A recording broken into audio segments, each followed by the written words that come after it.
বিশ্ব রাজনীতির আকাশে আবারও কালো মেঘ। ওয়াশিংটন ও তেহরানের মধ্যে উত্তেজনা এখন আর কূটনৈতিক ভাষার মধ্যে সীমাবদ্ধ নেই।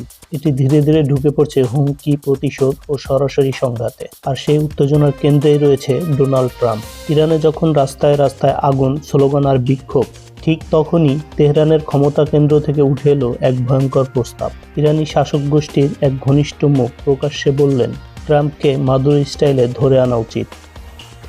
এই বক্তব্য কোনো গুজব নয়, কোনো ফেসবুক পোস্টও নয়, এটি সরাসরি এসেছে ইরানের শাসন ব্যবস্থার সঙ্গে সরাসরি যুক্ত হাসান রহিম পর্যটকদের কাছ থেকে। তিনি সরাসরি বলেছেন, যুক্তরাষ্ট্রের মাটিতে যে কোনো শহরে, যে কোনো রাজ্যে, এমনকি ধ্বংসাত্মক অপারেশন চালিয়েও ট্রাম্পকে আটক করা ন্যায্য হবে। প্রশ্ন হলো, এই বক্তব্য এখন কেন?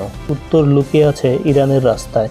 দেশ জুড়ে ছড়িয়ে পড়া ভয়াবহ অর্থনৈতিক সংকট, মুদ্রাধস, লাগাম ছাড়া মূল্যস্ফীতি আর দুর্নীতিতে ক্ষুব্ধ জনগণ এখন আর শুধু রুটিরুজির কথা বলছে না, তারা সরাসরি শাসন ব্যবস্থার পতন চাইছে। এই পরিস্থিতিতে ডোনাল্ড ট্রাম্প সরাসরি ইরানের বিক্ষোভকারীদের সমর্থন দিয়েছে। তিনি সতর্ক করে বলেছেন, যদি শান্তিপূর্ণ আন্দোলনকারীদের উপর গণহত্যা চালানো হয় তাহলে যুক্তরাষ্ট্র কঠোর জবাব দেবে। সামরিক হস্তক্ষেপের দরজাও খোলা রেখেছেন তিনি। আর এই কথাতেই তেহরান কেঁপে উঠেছে, কারণ সাম্প্রতিক একটি ঘটনা ইরানের শাসক গোষ্ঠীকে গভীরভাবে আতঙ্কিত করেছে। ভেনেজুয়েলার নেতা মাদুরোকে ধরে নেওয়ার ঘটনা। সেই অভিযান দেখিয়েছে যুক্তরাষ্ট্র চাইলে সীমান্ত প্রাসাদ কিংবা নিরাপত্তা বলয় কোনো কিছুই যেন চূড়ান্ত সুরক্ষা নয়। ইরানের হার্ডলাইনাররা এখন ভাবছে, আজ মাদুরো, কাল কি খামেনি। এই আশঙ্কা থেকেই পর্যটকদের বক্তব্য। এটি শুধু হুমকি নয়, এটি একটি মনস্তান্ত্রিক যুদ্ধ। ইরানের বার্তা পরিষ্কার, তোমরা যদি আমাদের ঘরে আগুন লাগাও, আমরা তোমাদের ঘরে ঢুকবো। একদিকে যুক্তরাষ্ট্র, অন্যদিকে ইসরায়েল, দুইটি দেশই ইরানের প্রতিটি পদক্ষেপ গভীরভাবে নজর রাখছে। ইসরায়েল বহুদিন ধরেই ইরানের পারমাণবিক কর্মসূচিকে অস্তিত্বগত হুমকি হিসেবে দেখে। ট্রাম্পের কড়া অবস্থান সেই আশঙ্কাকেই আরও জোরালো করেছে। অন্যদিকে খামেনি বিক্ষোভকারীদের সিআইএর প্রশিক্ষিত এজেন্ট হিসেবে আখ্যা দিয়েছে। তার ভাষায় এই আন্দোলন একটি বিদেশি ষড়যন্ত্র, যার লক্ষ্য 1979 সালের বিপ্লবকে নষ্ট করা। ইরানে যদি যুক্তরাষ্ট্র কোনো ধরনের হামলা চালায় তাহলে পাল্টা জবাব দেওয়া হবে বলে জানিয়েছে তেহরান। এদিকে আন্দোলন ইরানের প্রতিটি প্রদেশের 100টিরও বেশি শহর ও নগরে ছড়িয়ে পড়েছে। ইরানের সংসদীয় স্পিকার যুক্তরাষ্ট্রকে সতর্ক করে বলেছেন, যদি যুক্তরাষ্ট্র হামলা চালায় তবে ইসরায়েল সহ ওই অঞ্চলের যুক্তরাষ্ট্রের সামরিক ও নৌ পরিবহন কেন্দ্রগুলো বৈধ লক্ষ্যবস্তুতে পরিণত হবে। ইরানের অ্যাটর্নি জেনারেল বলেছেন, যারা বিক্ষোভ করবে তাদের এনিমি অফ গড হিসেবে বিবেচনা করা হবে। এই অপরাধের শাস্তি মৃত্যুদণ্ড। এদিকে খামেনি বিক্ষোভকারীদের একদল দুষ্কৃতী হিসেবে আখ্যায়িত করেছেন। তিনি দাবি করেন, যুক্তরাষ্ট্রের প্রেসিডেন্ট ট্রাম্পকে খুশি করতেই তারা এই আন্দোলন করছে। রাশিয়ার জেট, চীনের প্রতিরক্ষা ব্যবস্থা, দেশীয় মিসাইল নিয়ে ইরান প্রস্তুত পরবর্তী সংঘর্ষের জন্য। জুন মাসে প্রথমবার ইসরায়েল ও যুক্তরাষ্ট্র সরাসরি হামলা চালায় ইরানে। 1979 সালের বিপ্লবের পর এমন ঘটনা কেউ ভাবেনি। এখন নিষেধের দেয়াল ভেঙে গেছে। 2300 কিলোমিটার দূরে ইরান ইসরায়েল দুই দেশই যেন নতুন যুদ্ধের জন্য নিঃশ্বাস ধরে আছে। সময় ফুরিয়ে আসছে, আগুন জ্বলছে ছাইয়ের নিচে। নিউ ইয়র্ক টাইমস জানিয়েছে, ইরানের সমৃদ্ধ ইউরেনিয়ামের বড় অংশ এখনও অক্ষত। পরমাণু আলোচনাও থমকে গেছে।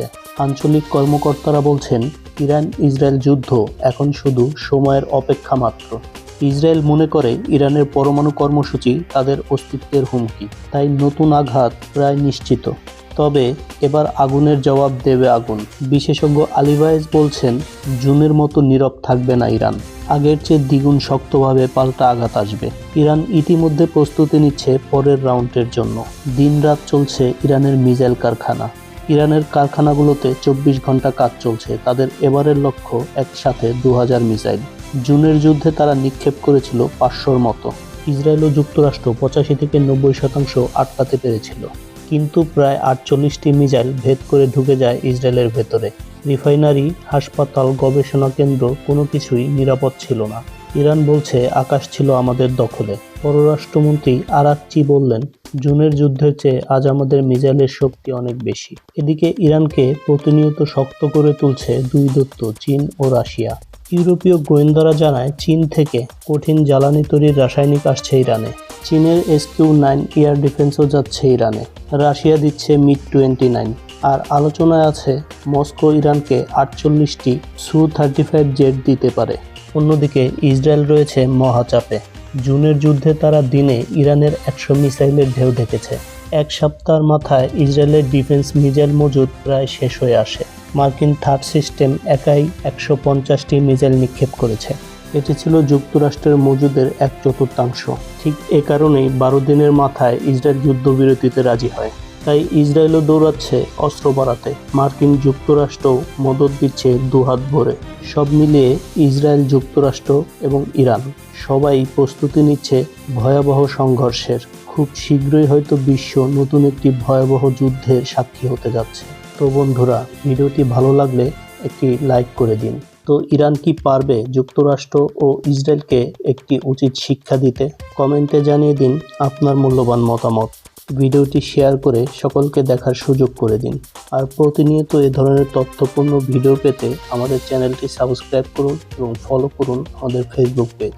তো দেখা হচ্ছে পরবর্তী ভিডিওতে। ততক্ষণ ভালো থাকুন, সুস্থ থাকুন। আল্লাহ হাফেজ।